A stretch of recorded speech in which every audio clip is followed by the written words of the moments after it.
We are going live. Just froze. Ready to go live. We're going live. Turning it on Instagram. Going live. There we go. We're live on Instagram, live on Facebook, and live on YouTube. Wow. Hi, Donna. How does it get any better than this? How? How? I wonder. Ask and find out. Ask and find out. Exactly. So, super excited about this. Just can't wait to get in and ask you. Have a bunch of questions to ask you today, and I want to introduce you first. So Donna Sirlin, she is the author. Can you see me? Yeah, I can hear you, but your image froze. Oh, okay, that's weird. I don't know why. All right, hold on a second. Image technology to just flow easily. Yeah, asking for technology to flow easily. Yes. Very strange. I'm still frozen, huh? You're still frozen, but I hear you. So how do we unfreeze? What would it take to unfreeze? What would it take to unfreeze us? I don't. We're a little totally light. frozen. Shine a little light on the subject. It's totally frozen. Can you hear me now? I hear you perfectly, but you're still frozen in a very beautiful position, might I add. Oh.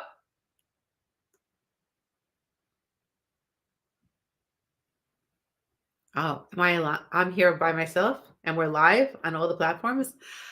Hi, I'm Donna Sirlin. I am the author and illustrator of the book Healing Through Happiness.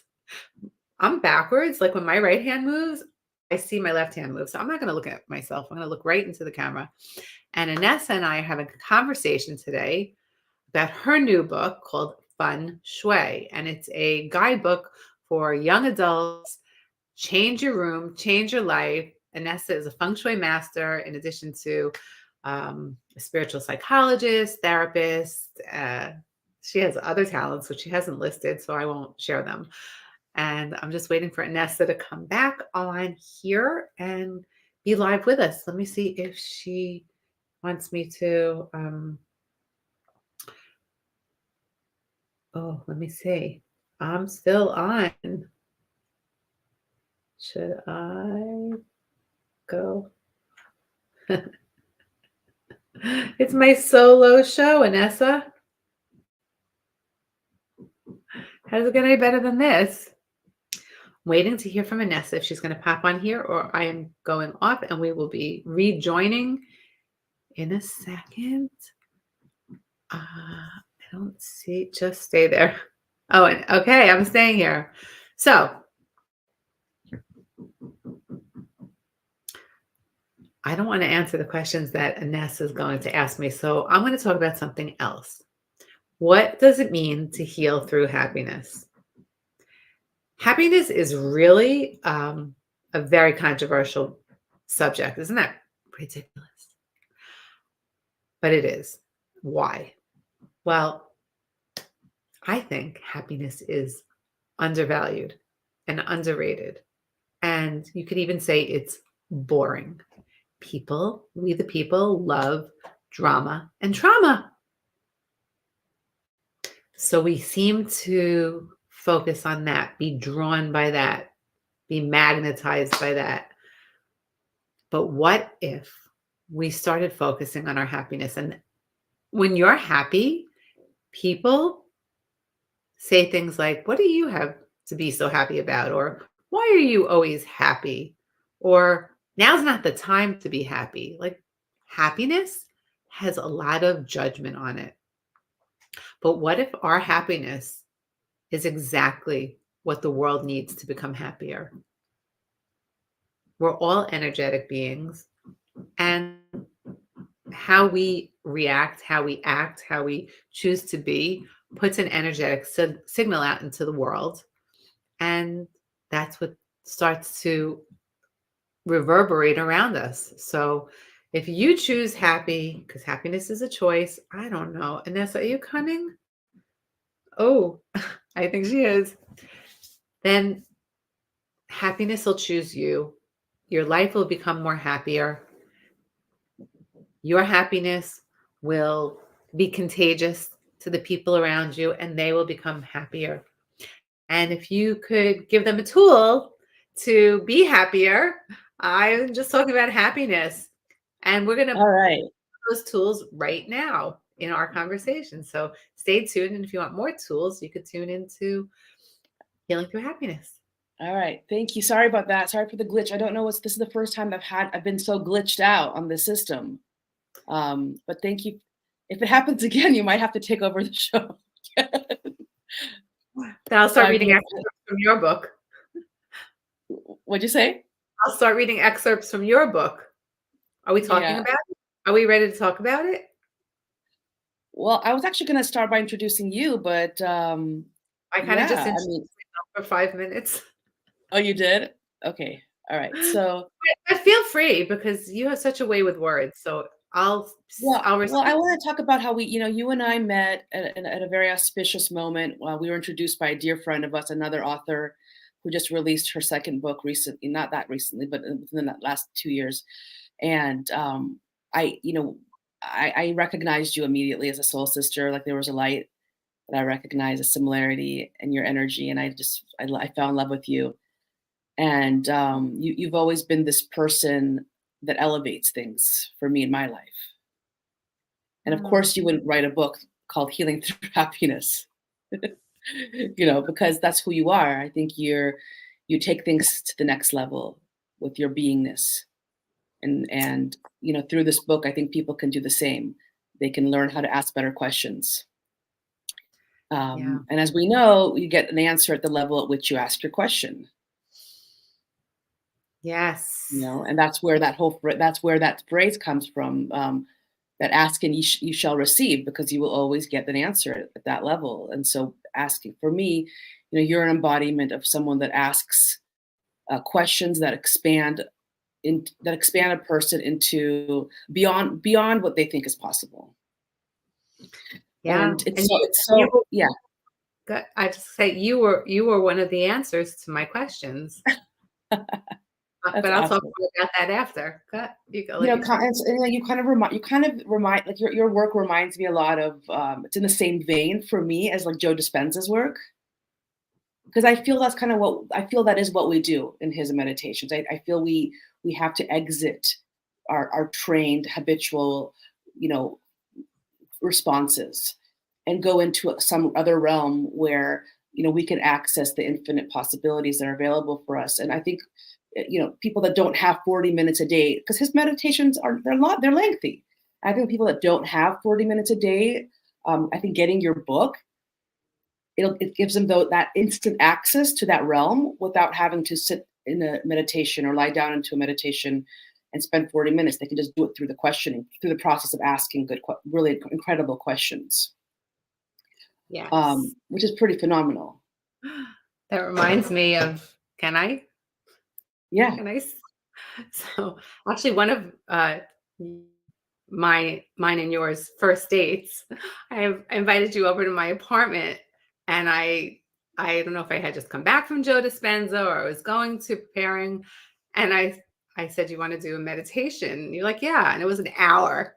And we sat on the couch, 45 minutes or an hour, and we did a meditation. And I never had a friend like that show up for me in that way before, who was just like, yeah, let's have a play date. Okay, let's sit on the couch and go into the quantum together for an hour. I love that. From there, and that was so amazing. Where'd you go? I'm right here. You turned green, like my shirt. Really? What is going on today? What is happening today with this? I don't know. Maybe it's me, because I was talking about my face looking weird, and then you got frozen, and I'm wearing the green shirt. Right now, my image is like, it's kind of bouncing all over my screen. It's a beautiful shade of green, solid. It could be like a radio show right now. Let's keep talking, unless you want to do something. No, I don't know why I don't see you now.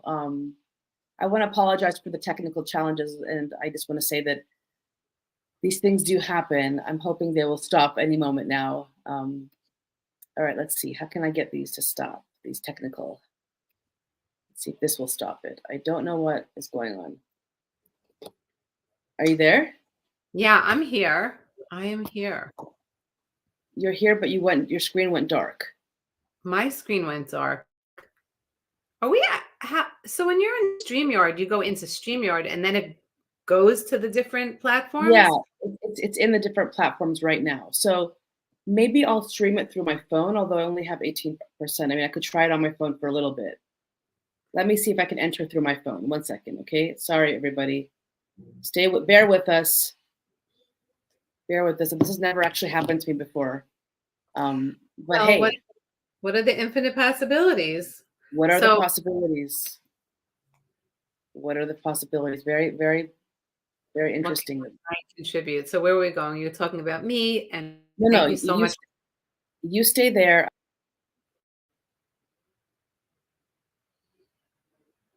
Oh, hi, Cynthia. Hi, Cynthia. Yeah, can you stay here with us for a minute? Actually, we could use your help. That would be amazing. So I think Anessa signed off and she's going to come back in, and she's been having technical difficulties. So I'm left to do a solo show on her book and our relationship and my book, Healing Through Happiness. But I really want to talk to. Hi. Where are you from, Cynthia? Where do you live now? I can't wait to see where you're from. It's so exciting to me, truly. Seattle, I've never been there. Everyone says it's beautiful when it's not raining. Is this true? And is it raining now? I'm in Miami Beach. There's a delay. Let me see. Should I sign off? Oh, there you are. Cynthia's here with us from Seattle. She's giving us the updates. That's my friend Cynthia. Okay, so She said there's a delay. How is it now, Cynthia? We're counting on you.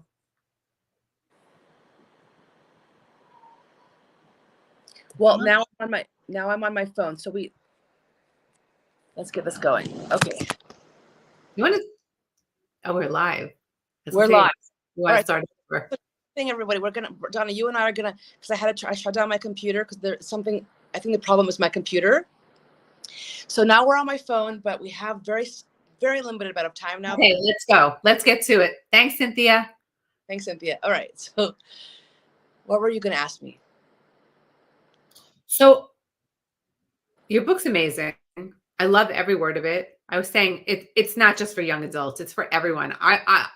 It was for as young as me reading it to my 5-year-old granddaughter, because she'll get it and she'll start to do things in her room and in herself when I read her some of the pages. And I mean, I give it to my 90-year-old mother.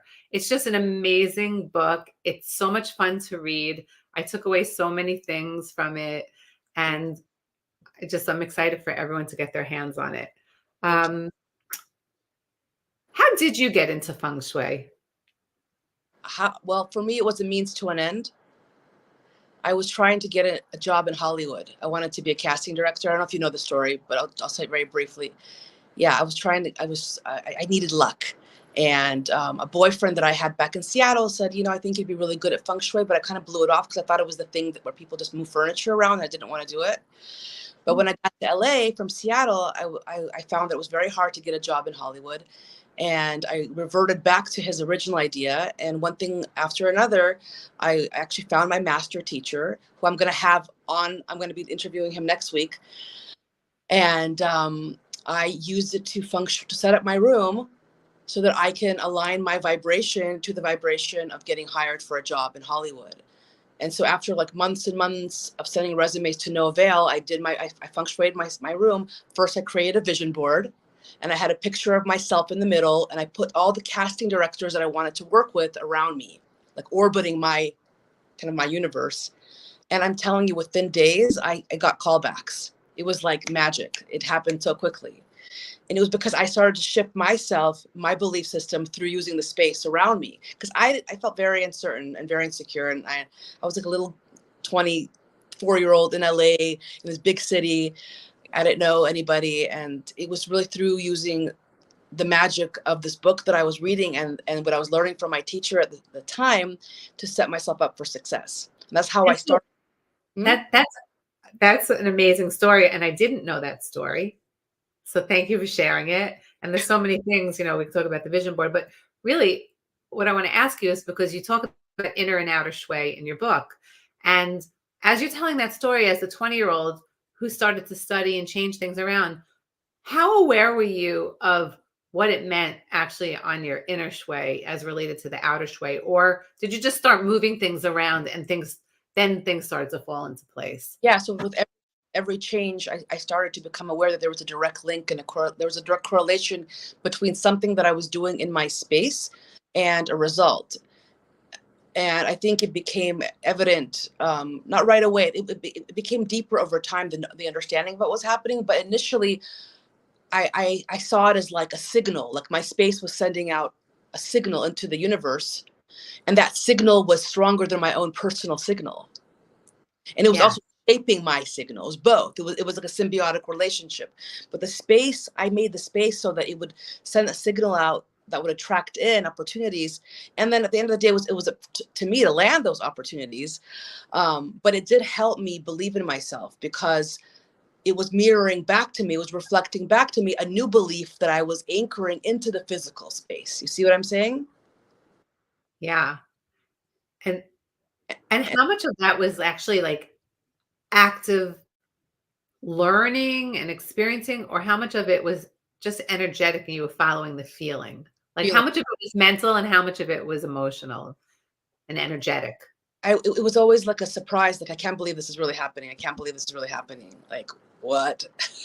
It was just always this, like, wow. And I think the next 10 years I spent trying to understand what was happening philosophically. I couldn't articulate it like I can now. I was just doing it. That's what I'm talking about. So it was really following the energy. Yeah. It was learning a little something, applying it, and then just following the energy, the flow. Just things started to flow. Like, you know what? Now that you bring this up, I feel like I think that space of beginner's mind is really that the innocence of that space.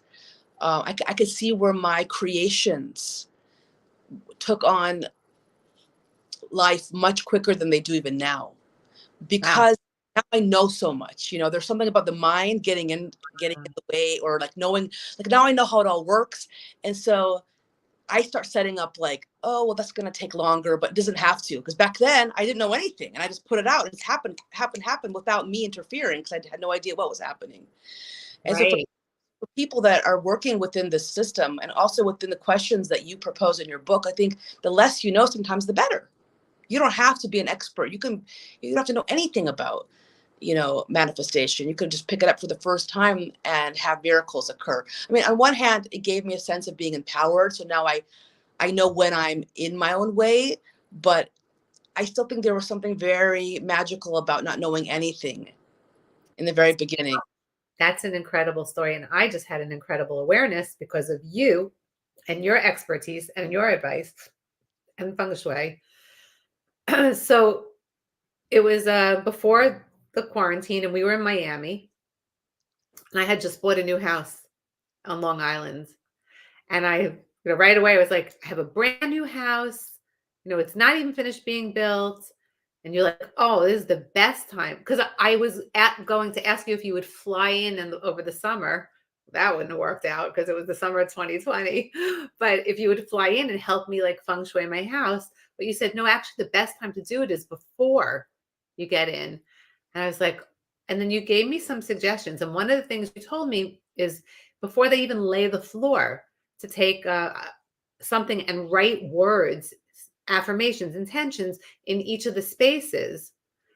And I was here in Miami and I really didn't have the opportunity to get back to that house in New York before they laid the floor. But as the universe had it, I did have it. I went one day to the house, and right when I pulled in the driveway, I remembered, oh, Nessa told me, get a can of spray paint and spray the floor.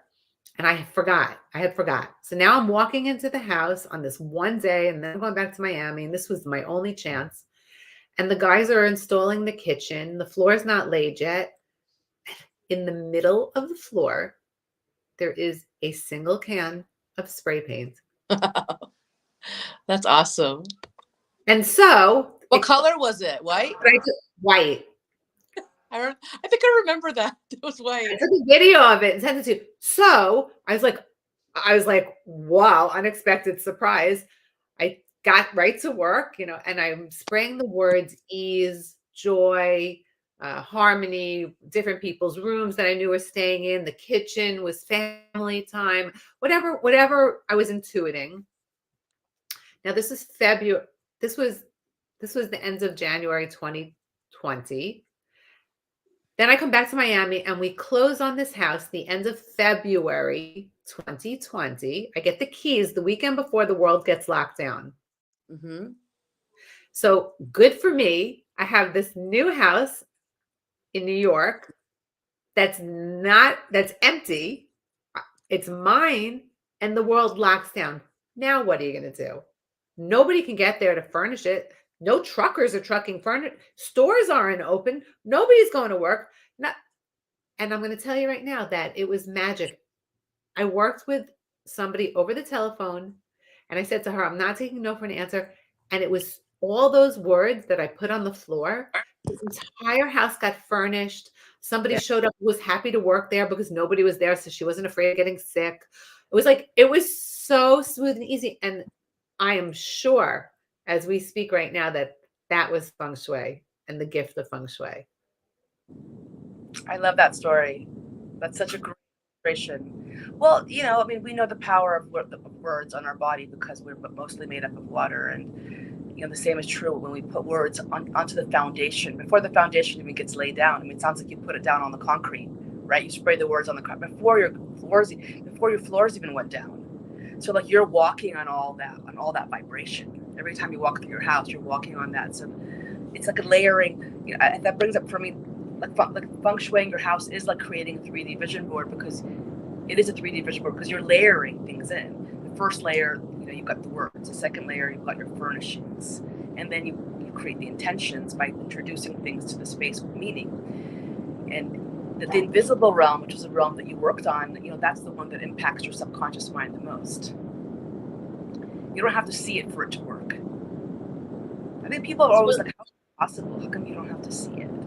Well, we don't see that. You can't see the space in between two people, but you can feel it. And that's where relationships live. So then of course you can feel it, you can't see it. That's what we call a vibe.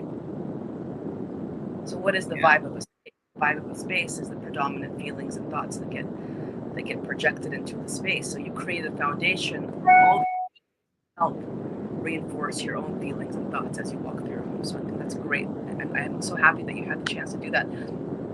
So awesome. I was going to ask you to share an example of how a small change in one space can lead to significant impact on their life. But I think that story illustrates.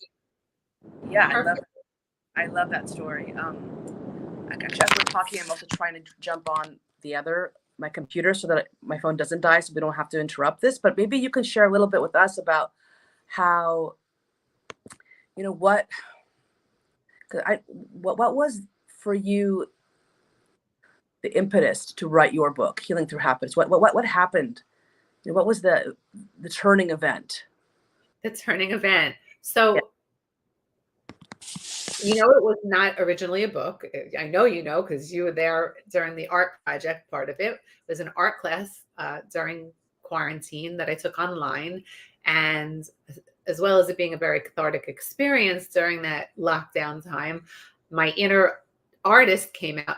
The artist that I was when I was a child, and I was a very good artist as a child, and it had been so many decades since I played that way and created anything like that, and I loved the book so much that I would take it to my houses and put it on the cocktail table. And one day, and everybody was drawn to it. But one day I had a friend who I admired pick it up and say, you should make this into a book. That was you, by the way.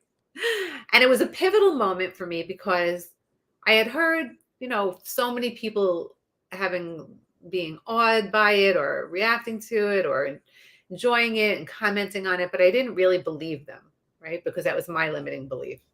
How could I do a book?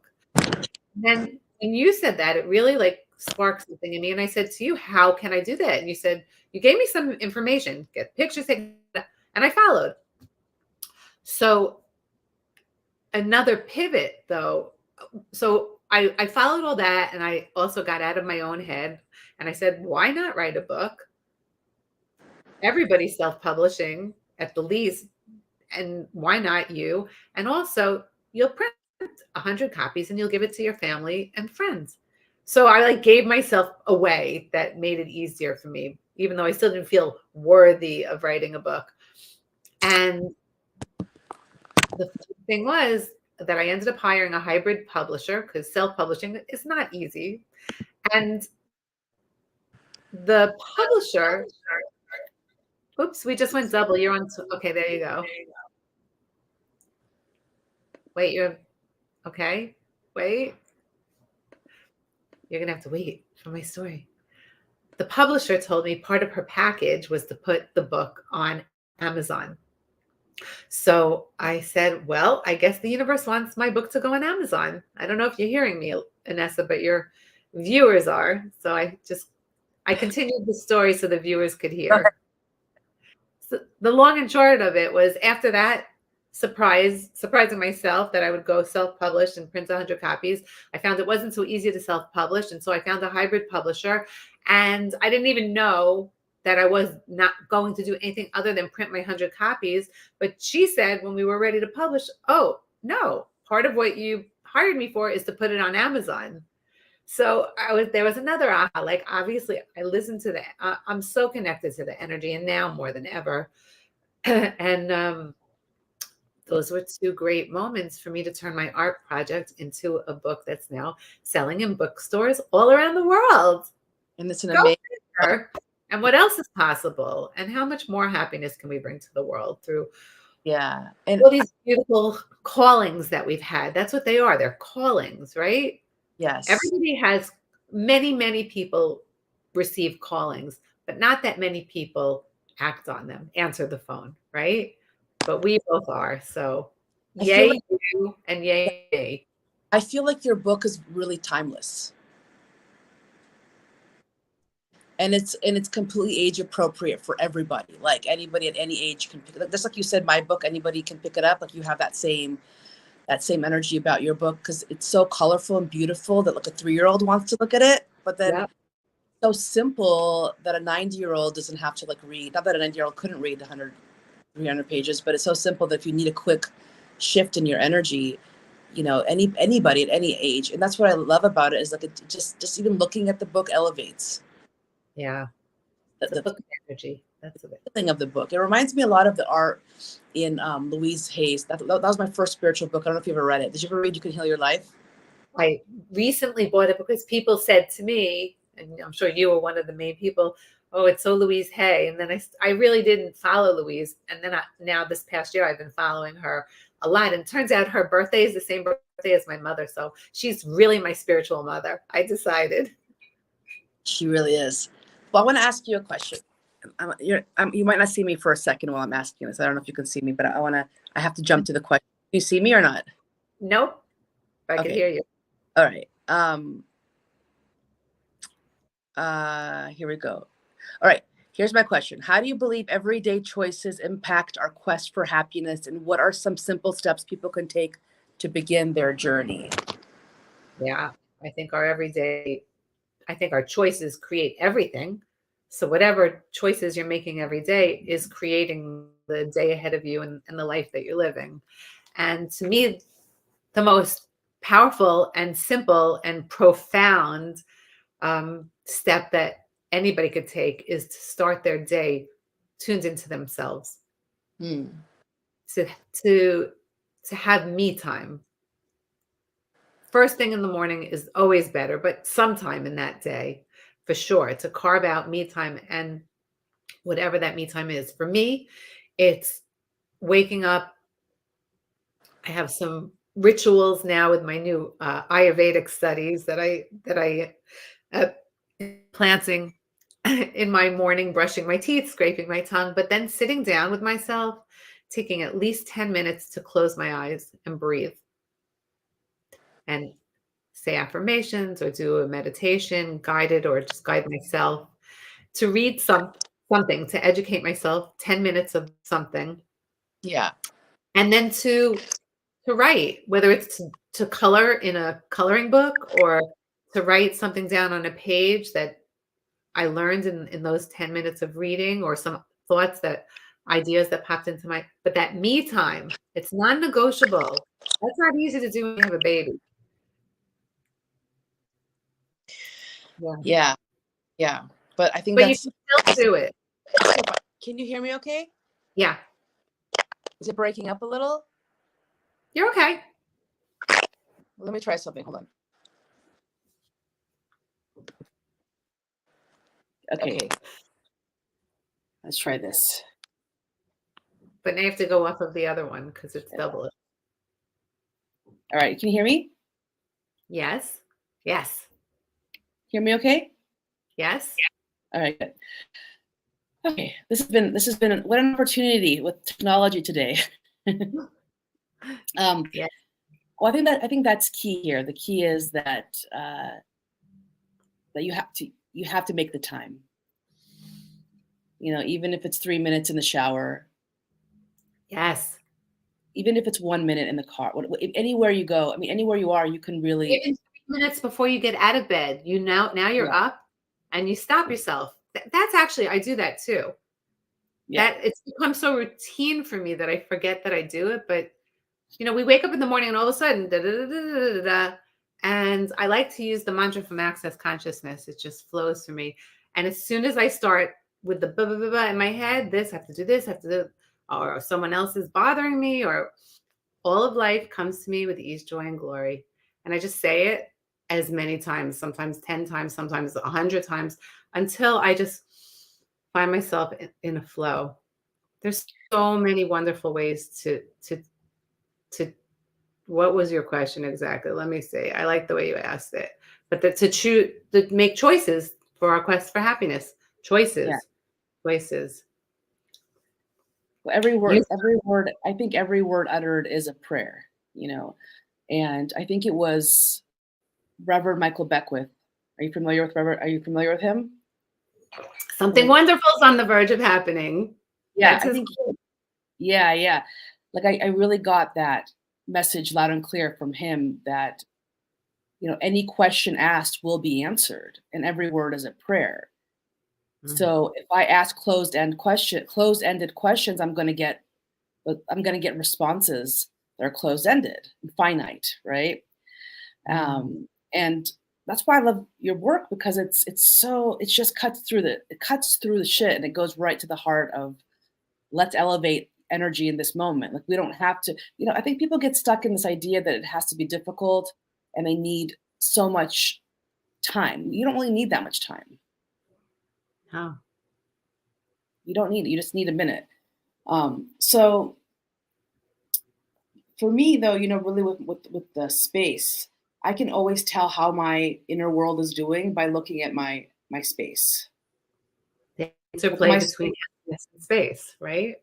Yeah. That's how do you see the connection between personal happiness and the spaces we inhabit? Yeah. So yeah, so for me, I can tell where my mental health is based on my relationship to my environment. Because when my place is chaotic, or I'm leaving snot tissues around, like this one. It's not a judgment on myself. It's more like, okay, I'm really self-neglecting right now. And so I start shifting by going back into my space and maybe tidying up one little area, because I'm not naturally a person that likes to clean. That's not where I started from. My starting point is not like, oh, I'm so tidy. No, I was actually like I said in my book, I was the messiest teen in the planet, but it is an indication for me where I'm not taking good care of myself. So I use the space then to redirect my attention back into myself. That's very interesting. I was going to ask you a question specific to me in Feng Shui, but you just answered it. Really? Yeah, because I am a very tidy person and I'm very aware of clutter. I know.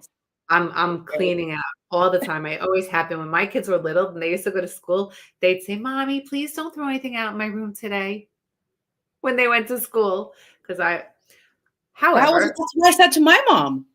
please don't throw anything out. You threw everything away. It drove me crazy. But my Crazy. kids weren't even messy, really. One of them was, and I would still my backpack was messy all the time. I wonder if that's also why, but that's for another conversation. Yeah. But where I get stuck is creating with my career and my next steps with my book, and writing a workbook to accompany the book, and creating a workshop. And I get really stuck and I can't move forward. And I'm just aware that my workspace has so much stuff in it. And it's not necessarily like snotty tissues. It's like all my journals and like all the stuff that's coming out of me in the mornings even, and the books that I want to read, and the colored pencils that I want to draw. It's my little space, but it's actually not a contribution to my workflow. And I'm aware of it now. You just have that awareness. Yeah. And also remember, we all have a different, like you have a very low tolerance for clutter. You have to remember that.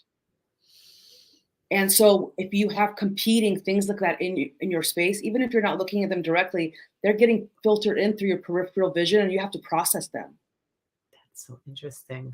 So that's kind of that's the explanation of it through a psychological lens, that you're having to process. So that's too much input coming into your mind, and that makes a lot of sense. There's actually people that we're all different. Like I know people that I really respect that are incredible authors that are in the same field as we are, and they have very layered. You and I might think of those spaces as cluttered, but they like their sentimental attachment to their objects. They have a lot of things, but they have a different tolerance.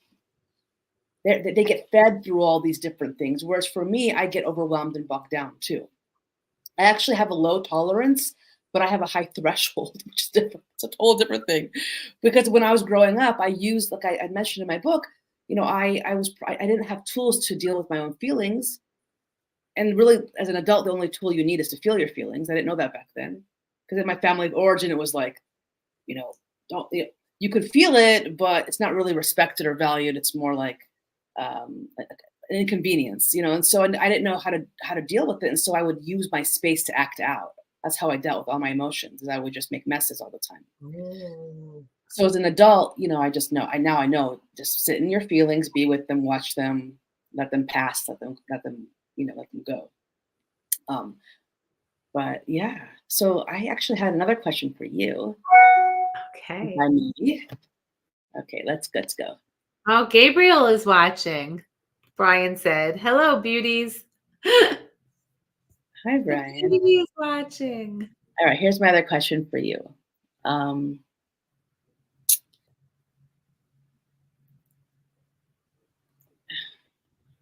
see. Okay. Well, since we've both written books, I want to ask you this one. I can maybe chime in as well. What advice would you give someone who wants to share their journey or lessons through writing?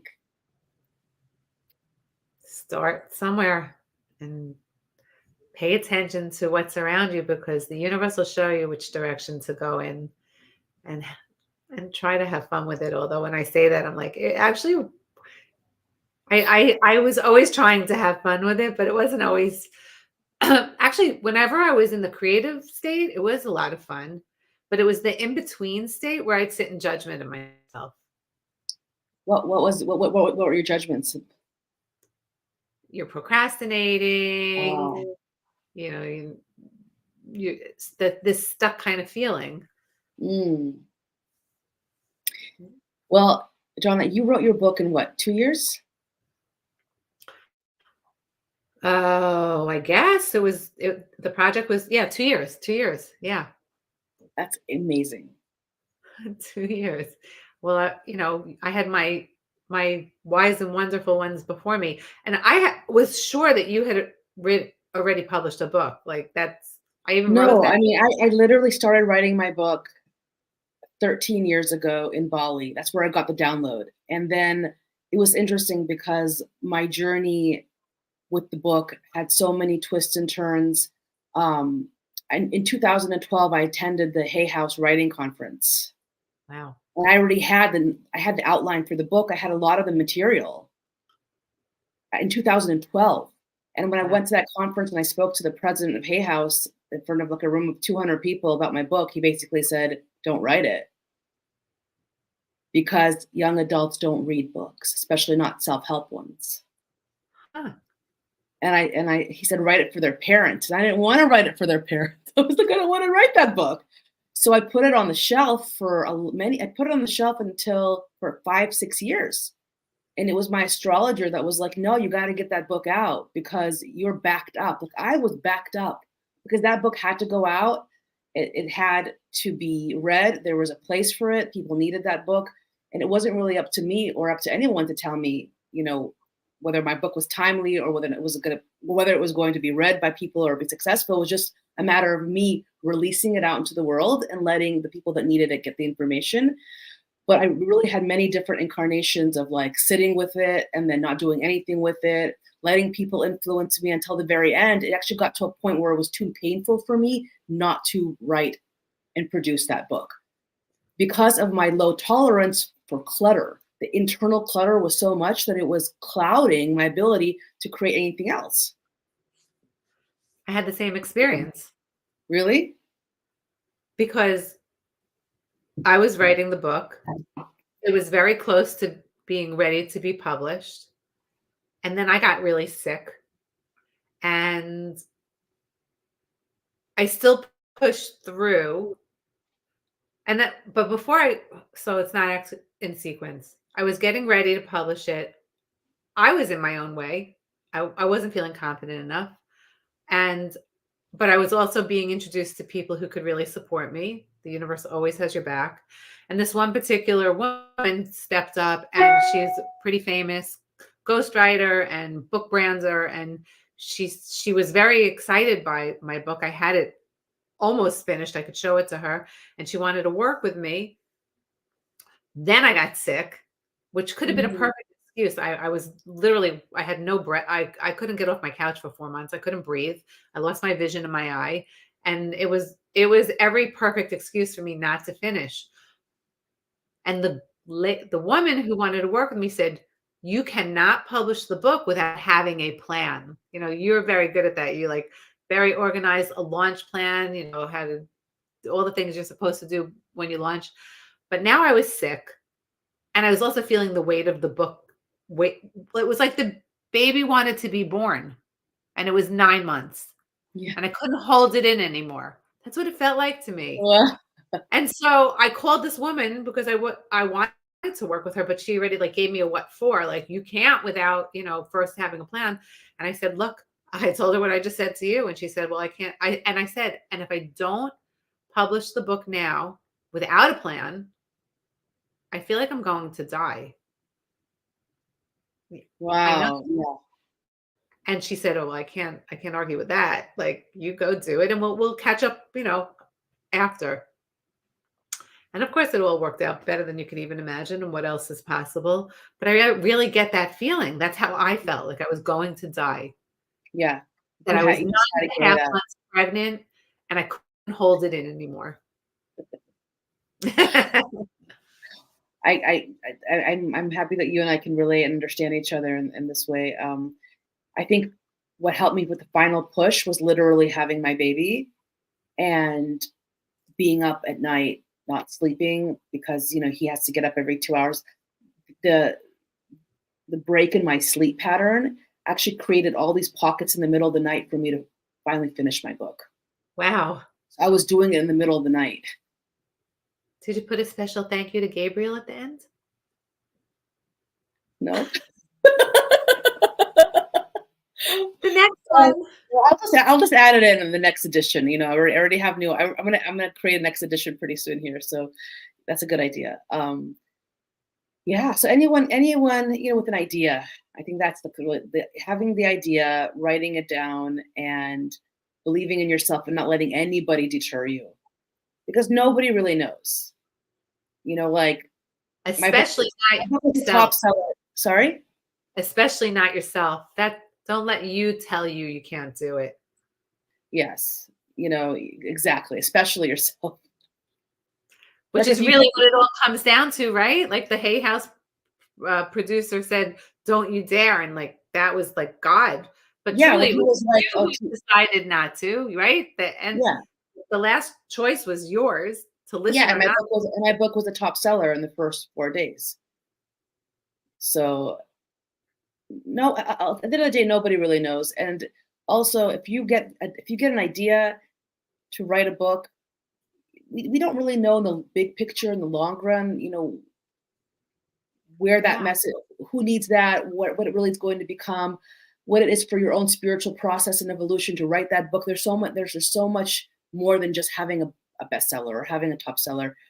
There's just so many facets to the process of writing, as you know. It's incredibly healing. You open yourself up to support. You have to work through a lot of your own limitations around receiving support if you have those. They're just it's a hugely growing experience. So, okay, I want to ask you one more question. When I do this, when I click off to look at my questions, can you still see me? Yeah. Oh, okay, good. So let's see. Let's see if I can ask a question, a kind of a joint question. Let's see here.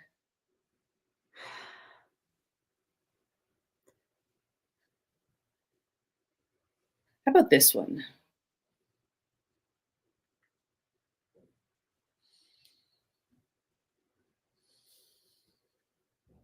Well, let me ask you, Donna, what is the key lesson or message that you hope people take away from your book?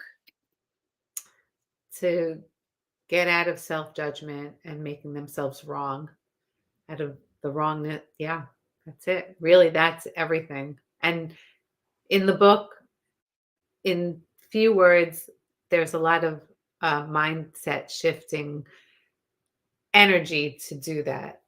Like, you are beautiful. How can you grow more beautiful today? How can you make you happy today? What if it's just for you, just for fun, and you don't have to tell anyone? Exactly. What if it's Well, just for you, just for fun? I love that. And you don't have to tell. Okay, maybe we can also ask people that are here if anybody wants to ask. Maybe we can. I do this every time I'm on a call. I have people choose a page number and I read for my book. Maybe we can yeah. both do that. It's been kind of a ritual that I've been participating in. So if anybody's what? I heard you talk about it. It has a name, bibliomancy, right? Yeah. Cool. So if anyone's here still, just see a few people are.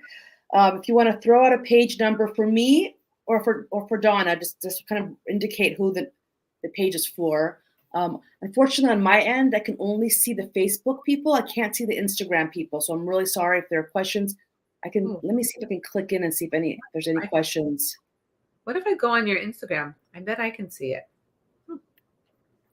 If anyone can throw out a page number. Oh yeah, look at that. Going once, going twice. I bet I can see it. No, because now they're. Oh, here I have something. Donna, there's an echo when you do that. Okay. Okay, sorry. All right. Here's Cynthia. Inessa, and I put her on the screen for us. If I want a relationship, does it matter if I have a signal of a couple, a symbol maybe of a couple in my room? Hold on a second. Page 52, she said.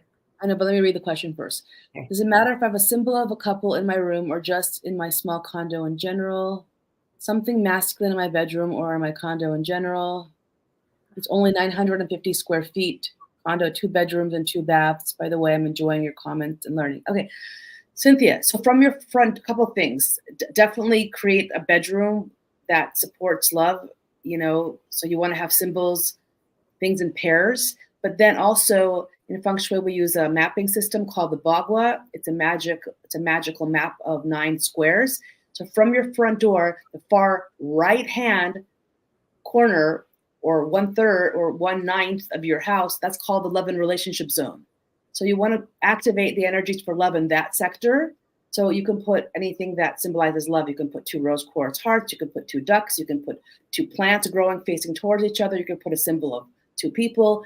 Anything in pairs in that corner specifically. And if you have a bathroom in that corner, then you really need to contain that water. So always keep your toilet lids down.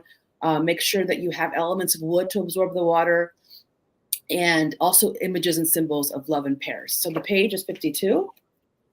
Let me see, 52. Oh, 52. Okay, so 52 is one of my clutter personality types. So in my book, I have different clutter personality types. And this is actually, you've actually picked my clutter personality type, which is rebellious Roxy. So I'm going to read it to you. So Roxy does not want to take orders from anyone. She might be trashing her room as an act of rebellion. For Roxy, clutter is a way of asserting her own autonomy, as well as a protest against feeling controlled. Unfortunately, her fear of being controlled ultimately backfires because the clutter controls her. What Roxy really wants is more control over her life so she can experience responsible freedom. Her limiting belief, I feel out of control and others want to control me. And Roxy's affirmation is this: I allow myself to have control over my environment. Treating myself and my stuff with love and care helps me stay responsibly free. How do you relate to rebellious Roxy? So I know, Cynthia, that you don't have a lot of clutter. That maybe one of your friends could benefit from that one. So what page do you have for Donna? And we're almost done here. So let's get someone to suggest a page.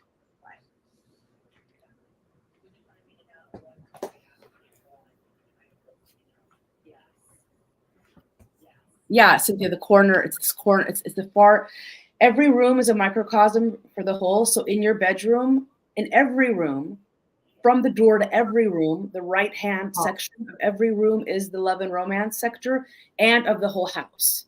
So if you do have a bathroom in the far right-hand area of the house, then you can reinforce the energy of the romance sector of each room. And that'll compensate for the problem. So page 101 for Donna. I love that number, Cynthia. It's my favorite number. Okay, so my book is a book of art. So I just want to show you that in the art, it has some messages, but the page itself says you don't have to believe in magic. You are magic. You just have to believe in yourself, and then the magic happens. Ah, I love that. So beautiful. That's that. I'd like to pick a page, Donna. Okay. Aw. I'd like 99. 99 bottles of beer on the wall. Ooh, it's a big one. So good news matters. You matter. So how do you energetically feed yourself? Do you nurture yourself? Do you watch the news every day? Do you listen to people complain about the same things over and over? Remember, the motivational speaker Jim Rohn famously said, we are the average of the 5 people we spend the most time with. So take an inventory of who's around you. Are they nurturing you and feeding your well-being, or are they feeding your dis-ease? That's so amazing. And actually, as you were about to say all that, I had a question coming through me, and it's a perfect question to segue. And I want to end up with this question because I know a lot of people want to know the answer to this question. Donna, because you're the queen of possibility, the queen of positivity. What happens when one is in a situation where they choose not to leave a person that may be not feeding them with all that happiness because for a myriad of reasons in that moment, but they still are choosing to stay in that situation for the time being. And they want to access all that good energy through asking meaningful questions, but they're faced with people or a person that, may be living inside of a lot of negativity and asking questions that bring the energy down. So, that's deep and complex, but what comes to mind for me are 2 things. Number 1, obviously, and we know this, if it comes to us, we must be an energetic match for it somewhere.